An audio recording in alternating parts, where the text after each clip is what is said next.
ছাব্বিশে আপনারা কাকে ভোট দেবেন? আমি যাকে বলবো তাকে দেবেন? হ্যাঁ, আপনারা দেবেন? আমি তোহা সিদ্দিকী, আমি যদি রাজনীতি করি এটা আমার ব্যক্তিগত ব্যাপার। দাদা হুজুর কেবলার বংশের যদি কোনো ছেলে রাজনীতি করে আপনারা কে কি সমর্থন করবেন জানি না, আমি কিন্তু সমর্থন করি না, করব না, করি না, করব না। তবে সে যদি রাজনীতি করে অপরাধ নাই, সে করতে পারে, তার ব্যক্তিগত ব্যাপার, তার ব্যক্তিগত ব্যাপার। আমাদের পরিবারের একজন দুজন তিনজন রাজনীতি করে, আমি আগেও বলেছি আবার বলছি, আপনার 24 পরগনায় ফুটবল খেলা হবে, ওয়ানডে খেলা। আমার কথা শুনবেন না শুনবেন না?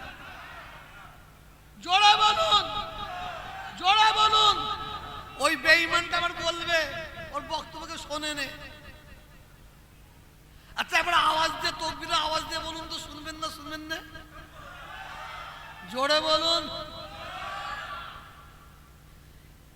একজন দুজন তিনজন রাজনীতি করে, আমি যদি সে ধরেন আপনার 24 পরগনায় ফুটবল খেলা হচ্ছে, 24 পরগনা ভার্সেস ফুরফুরা ফুটবল খেলা হচ্ছে, তাতে যদি আমি খেলতে নামি, আমি যখন বলটা গড়িয়ে গড়িয়ে নিয়ে যাব, তো যারা 24 পরগনার মানুষ খেলছে তারা তো আমাদের ভক্ত, তারা কি ছেড়ে দেবে? চাই ছেড়ে দেবে, হুজুর আসছে হুজুর আসছে, ছেড়ে দেবে?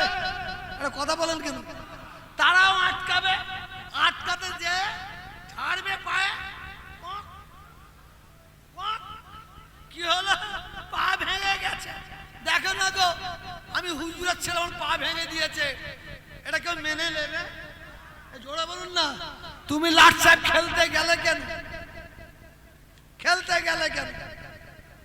কিছু কিছু কথা মেনে নি না।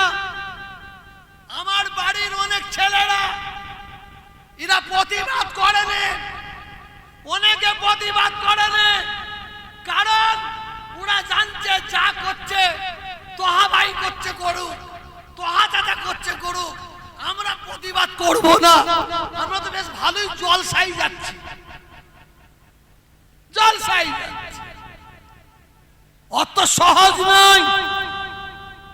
আমি তোহা সিদ্দিকী বড় হুজুর পীর কেবলা রাহমাতুল্লাহ আলাইহির জলসাই বসে আমার দাদা হুজুর কেবলা, পাঁচ হুজুর কেবলা শুয়ে আছেন, আমার গলার আওয়াজ তারা পাচ্ছেন, কেন আল্লাহর ওলিরা মোড়ে মর্দানা মোড়ে জিন্দা, আমার গলার আওয়াজ পাচ্ছেন। আমি সবাইকে সাক্ষী রেখে বলছি, আমার আল্লাহ এক, কাবায় আমার নবী এক, কাবায় এক, কুরআন এক, আমার বাপ এক, আমার মা এক।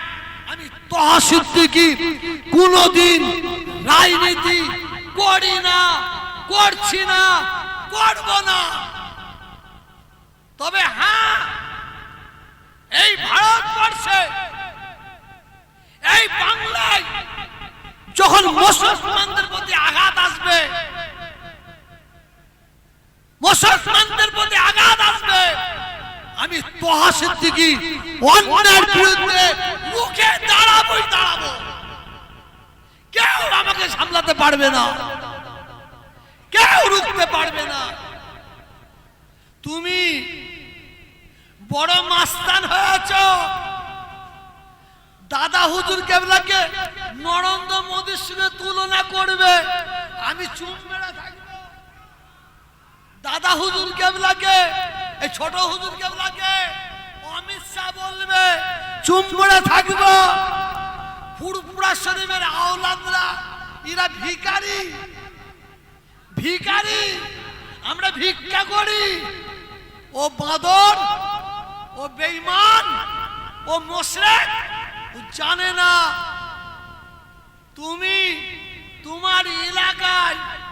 গরিবের প্রতি অত্যাচার করবে, তুমি তোমার এলাকায় খুন করবে, মার্ডার করবে, গরিবের ঘর ভাঙবে, তুমি ভেড়িতে চাষ করাছে তারপর দিনে চুরি করাবে, তুমি জমিদার জমি চাষ করাছে তুমি সকালবেলা কাটিয়ে নেবে, তুমি আমার মাকে আমার বোনকে বিধবা করবে, আমার বাপ মাকে তুমি তাদের বাচ্চা হারা করবে, তুমি বাচ্চা শিশুদের অনাথ করবে, আমি তোহা সহ্য করব না,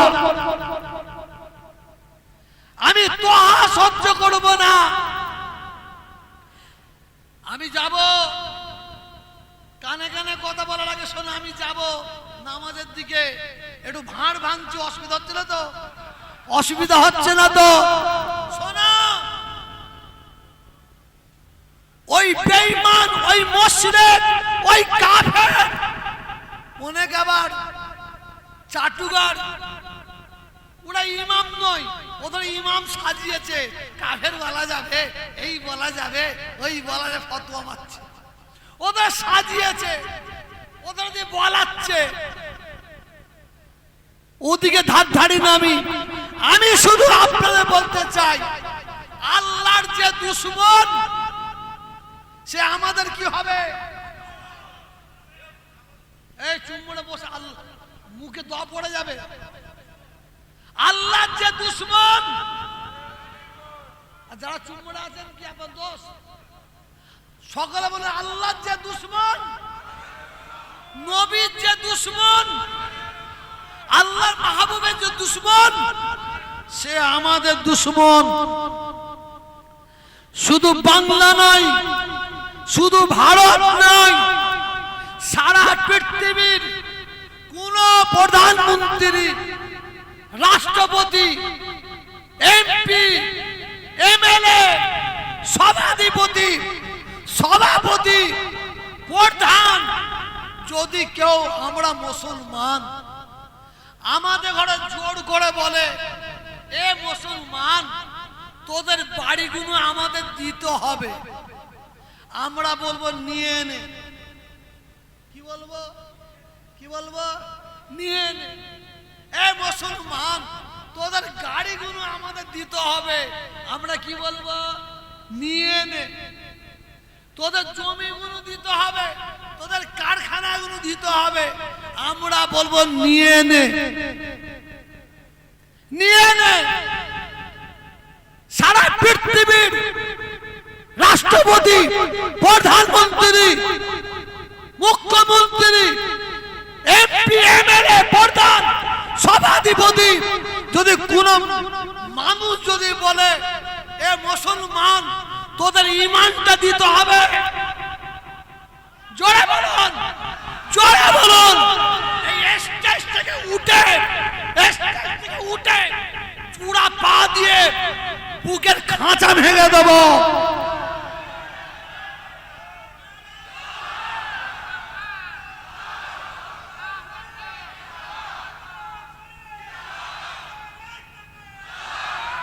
আমরা মুসলমান, আমরা মুসলমান, আমরা সব দিতে পারি, আমরা ঈমান দিতে পারবো না। আর আজকের যুগে পলিটিক্যাল লিডাররা কিছু মুসলমানকে নির্দিষ্ট করে দিয়েছে, ওরা কিছু বলছে না, মুসলমানকে নির্দিষ্ট করে দিয়ে ওরা মুসলমানদের ঈমান লুটার চেষ্টা করছে। আমি তোহা সিদ্দিকী, আমি নাকি কালী পুজো উদ্বোধন করেছি, আপনাদের বিশ্বাস হচ্ছে? অন্ধ ভক্ত হয়ে বলেন না তো, আপনাদের বিশ্বাস হয়? জোরে বলুন, জোরে বলুন। নাটা কেন? আমি লা ইলাহা ইল্লাল্লাহ মুহাম্মাদুর রাসূলুল্লাহ সাল্লাল্লাহু আলাইহি ওয়াসাল্লাম এই কলমার ঘরে জন্মেছি, আমি আল্লাহর বান্দা হয়ে পৃথিবীর জমিনে এসেছি, আমি নবীর উম্মত হয়ে পৃথিবীর জমিনে আমি কুরআনের ঘরে জন্মেছি, আমি আজানের ঘরে জন্মেছি, আমি হাদিসের ঘরে জন্মেছি, আমি পীর আবু বকর সিদ্দিকী রাহমাতুল্লাহ আলাইহি তার আওলাদের আওলাদ হয়ে জন্মেছি, আমি পীর জুলফিকার আলী আশিকে রাসূল ছোট হুজুর কেবলার আওলাদ হয়ে জন্মেছি। মনে রাখবেন, আমার বাপের পরিচয় আপনারা জানেন, আর আমি নিজে চোখে দেখেছি আমার বাপের পরিচয়। আমার 14 থেকে 15 বছর বয়স, আমি নিজে দেখেছি আমার বাপের পরিচয় পেয়েছি। হুজুর কেবলা অসুস্থ হয়ে শুয়ে আছেন, 11 দিন অসুস্থ হয়ে শুয়ে আছেন, রাত 11:15টায় ইন্তেকাল করবেন। আমরা হুজুর কেবলার মাথায় গুড়াই বসে আছি। হুজুর কেবলা যখন ইন্তেকাল করছেন, নিজের চামড়ার চোখে আমি নই, ভাইয়েরা, বোনেরা, মায়েরা চামড়ার চোখে দেখেছি। ছোট হুজুর কেবলা রাহমাতুল্লাহ আলাইহি ঠিক হাতটা তুলে বলছেন, জান্নাত জান্নাত জান্নাত, লা ইলাহা ইল্লাল্লাহ, লা ইলাহা ইল্লাল্লাহ, লা ইলাহা ইল্লাল্লাহ মুহাম্মাদুর। ইন্তেকাল হয়ে গেল। এটা জোরে বলুন, এটা জোরে বলুন। সেই রক্তের আওলাদ আমি তোহা, সেই রক্তের আমি আওলাদ। আজকে তুমি পুজো করছো, ঠাকুরের কাছে গিয়ে গড় করছো, তিলক নিচ্ছ, তুমি ঢোল বাজাচ্ছ, ঢোল ঢাল। তোমাকে আবার একজন পুজো করছে, তুমি ওইটা চাপা দিবার জন্য আমার দিকে আগুল বেরিয়েছে। জগৎ বাল্লকপুর একটা বস্ত্র বিতরণ অনুষ্ঠানে গিয়েছিলাম, একটা বস্ত্র কাপড় বিতরণ অনুষ্ঠানে ছিলাম আমি আর মুকুল রায়।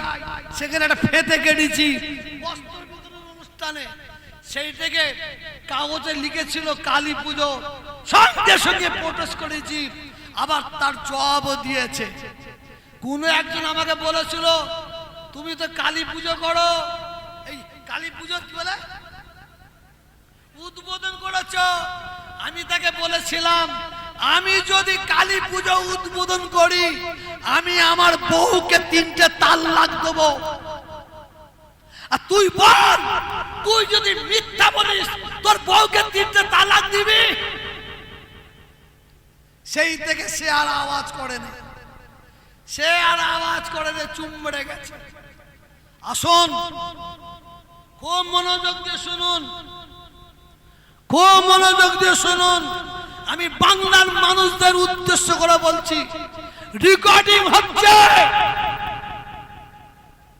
আমরা মমতা ব্যানার্জি বিরুদ্ধে নয়, বিরুদ্ধে নয়। 34 বছর বামফ্রন্ট সরকার ক্ষমতায় ছিল।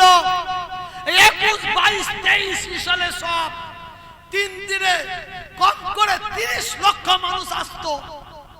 বাদ দেন 10 লক্ষ, বাদ দেন 20 লক্ষ মানুষ আসতো। 34 বছরে এই বামফ্রন্ট সরকার লক্ষ লক্ষ মানুষের জন্য এক গ্লাস পানির ব্যবস্থা করেনি, একটা আলোর ব্যবস্থা করেনি, রাস্তাঘাট কুকুর চলতে ভয় করত। আজকে সরকার ক্ষমতা এসেছে, শুধু ফুরফুরা শরীফ নয়, বাংলার উন্নয়ন করেছে। এটা তো অস্বীকার করা যাবে না। যদি অস্বীকার করে, আমার চেয়ে বড় বেঈমানি কিছু নয়।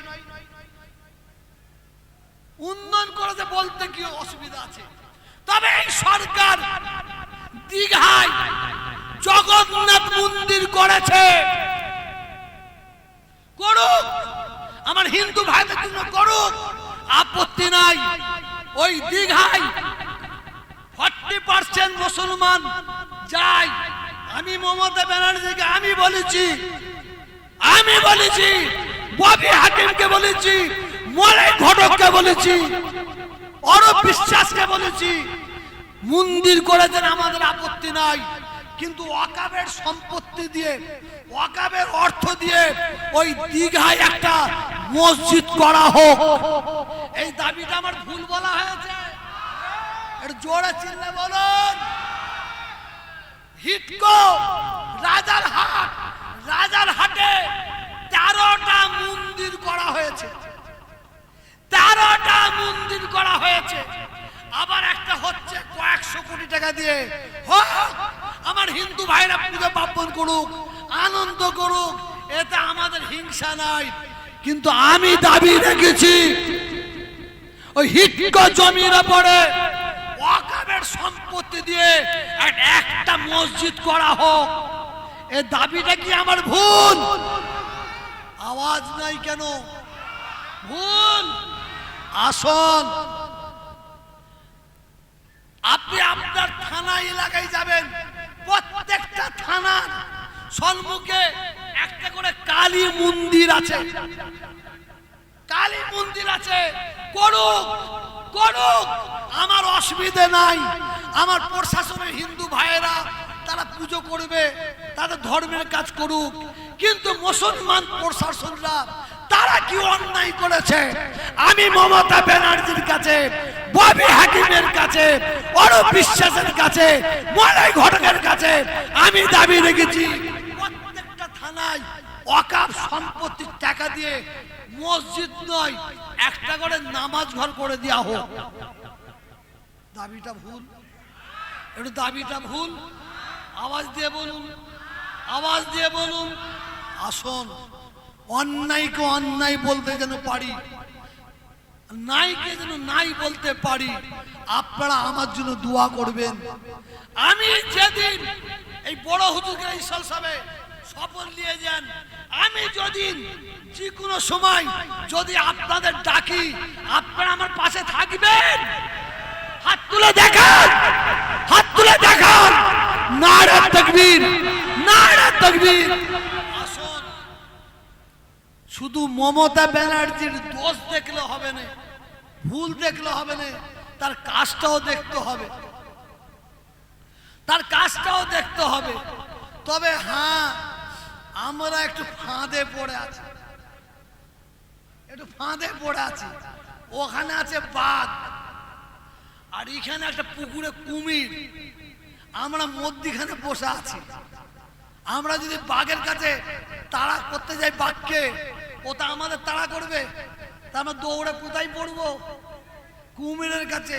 আর যদি পশ্চিম বাংলার সরকার মনে করে মুসলমানরা এরা বিপদে আছে, মুসিবতে আছে, অতএব বিজেপির জ্বালায় আমাদের ভোট দেবে, এটা ধারণাটা ভুল না ঠিক? জোরে বলুন, আরো জোরে বলুন। আসুন, আমি অন্তত মমতা ব্যানার্জির ওপর অসন্তুষ্ট নই, এই মুহূর্ত পর্যন্ত আমি অসন্তুষ্ট নই। আমি অসন্তুষ্ট কাদের ওপর জানেন? এই বাংলায় 15-20 এমএলএ আছে, ওরা হচ্ছে জালিয়াত, তুলাবাজ, তুলাবাজ, ওরা হচ্ছে তুলাবাজ। ওরা হিন্দু, ওরা মুসলমানের মধ্যে লড়াই লাগিয়ে দেয়। ওরা মুসলমান, নিরীহ মুসলমানদের মিথ্যা কেস দিয়ে জেলে ঢুকায়। আমরা হচ্ছি ওদের বিরুদ্ধে, ওদের বিরুদ্ধে। মনে রাখবেন, এবারে বাংলায় ভোট হোক, অসুবিধা নাই। মুখ্যমন্ত্রী মমতা ব্যানার্জির কাছে আমি দাবি রেখেছি, এই বাংলায় 2026-এ আমি ওই ধরনের এমএলএ দেখতে চাই, যাদের মন মানসিকতা হিন্দু থাকবে, যাদের মন মানসিকতা মুসলমান থাকবে, তাদের এমএলএ দেখতে চাই না। আর যাদের মন মানসিকতা মানুষ থাকবে, তাদের এমএলএ দেখতে চাই। দাবিটা ভুল? একটু জোরে বলুন, একটু জোরে বলুন। আমি মমতা ব্যানার্জির কাছে এবারে দাবি রেখেছি, এবারে 2026-এ সংখ্যা অনুযায়ী মুসলমানদের 90 থেকে 100টা প্রার্থী করতে হবে, 100টা প্রার্থী করতে হবে। তা বলে ওই বেঈমানের মতন প্রার্থী নয়, ওই মুশরিকের মতন নয়। আমরা যাদের মধ্যে মানবতা থাকবে তাদের মতন এমএলএ চাই। আপনারা আমার সঙ্গে একমত? জোরে বলুন একমত। শোনেন ভাই, একটু আপনারা থাকবেন আমার কাছে মনে হয় না, কেন মুসলমান তো এরা খুব সুবিধাবাদী হয়ে গেছে। দরবারে বসে আপনারা আল্লাহকে সাক্ষী রেখে বলুন তো, আপনারা আমার পাশে থাকবেন? হাত তুলে বলুন, হাত তুলে বলুন দেখি। হাফেজ থাকবে তো? থাকবে তো? হাত নামান। যে তোহা সিদ্দিকী 34 বছরের শেকড় তুলতে পারে, সেই তোহা সিদ্দিকী 15 বছরের শেকড় তুলতে পারবে না? পারবে না। আমরা এই সরকারের শেকড় তুলতে চাইছি না, চাইছি না। এখন পর্যন্ত আমরা কি তুলতে চাইছি? এই সরকারের গাছের উপরে কিছু আছুলা গাছ হয়েছে, ওই বেঈমান গুলোকে সরাতে চাইছি। বড় হুজুর কেবলার ঈশ্বরের সব এসে প্রশ্ন থাকতে পারে, এখানে এইসব আলোচনা কেন? এরা বলে কারা জানেন তো? মুনাফেকরা। এই হাজার হাজার মানুষকে পেয়ে আমি যে বার্তাটা দিচ্ছি আজকে, কালকে এত লোককে পাবো? কালকে এত লোককে পাবো? পাবো না। অতএব 2026-এ আপনারা কাকে ভোট দেবেন? আমি যাকে বলবো তাকে দেবেন।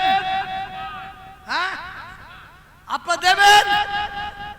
এখানে আওয়াজ কম, এই তো বলছেন পাশে আছি। দেবেন? আমি যাকে বলবো হাত তুলে দেখান। মাশাআল্লাহ, হাত নামান। আমি বলবো আপনার এলাকায় যে এমএলএ, যে এমপি, যে প্রধান, যে সভাধিপতি আপনার এলাকায় ভালো কাজ করেছে তাদের ভোট দেবেন। আর যারা মিথ্যা করে কেস খাইয়েছে, 2 নম্বর করে ঘর দিবার নাম করে টাকা ঝেড়েছে, তাদের ঘরে কোমরে লাথি মেরে পানিতে ফেলবেন। পারবেন তো? দোষ আল্লাহুম্মা